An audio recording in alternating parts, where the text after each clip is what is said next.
A very good afternoon, friends. Myself Swati Sharma.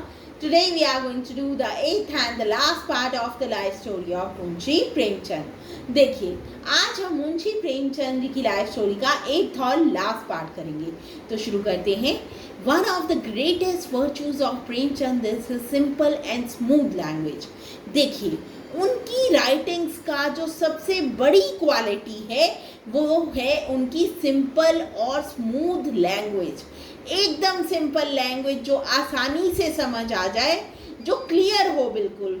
मतलब पढ़ने वक्त ये ना लगे कि क्या पढ़ रहे हैं, एकदम क्लियर हो, समझ आ जाए हाँ ये कहा जा रहा है.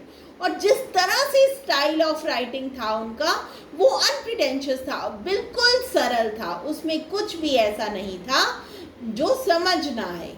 बहुत स्मूथ, बहुत क्लियर, बहुत अनप्रिटेंशियस और simple style. He started writing at a time when fictional tales and love stories were rife.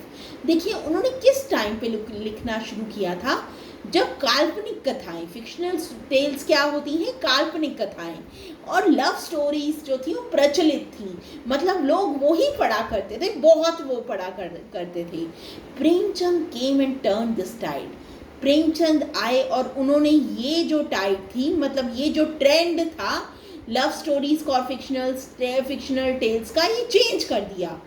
वो उन्होंने क्या इंट्रोड्यूस किया? He took his readers out of the bright and colourful world of the city. वो readers को बाहर निकाल लाए bright and colourful world of the city से.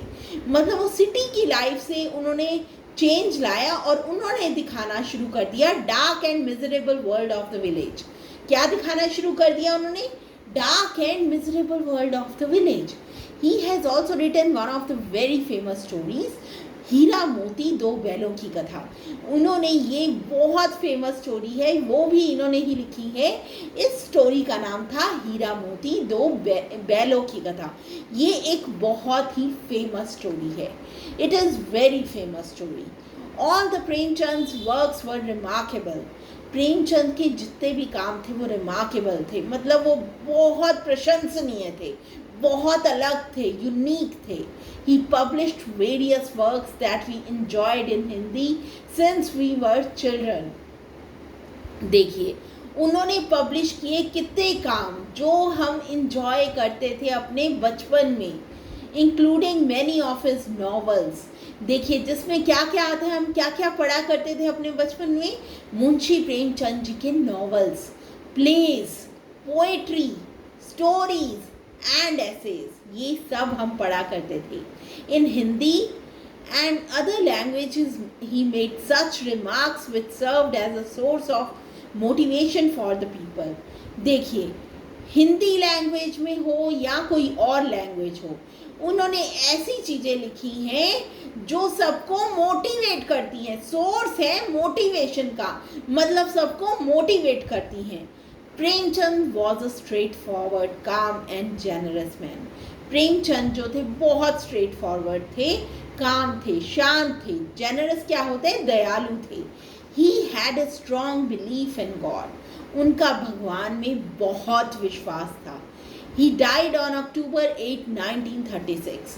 देखिए 8 अक्टूबर 1936 को उनकी डेथ हो गई ड्यू टू हिज सिकनेस की वजह से उनकी डेथ हो गई.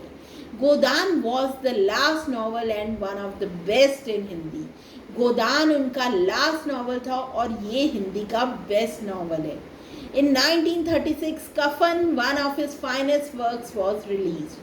1936 में उनका एक और वर्क जिसका नाम था कफन रिलीज किया गया, which was one of his finest works, जो उनके वर्क्स में से एक सबसे बढ़िया वर्क था. So friends, that was all about the life story of Munshi Premchand. Thank you.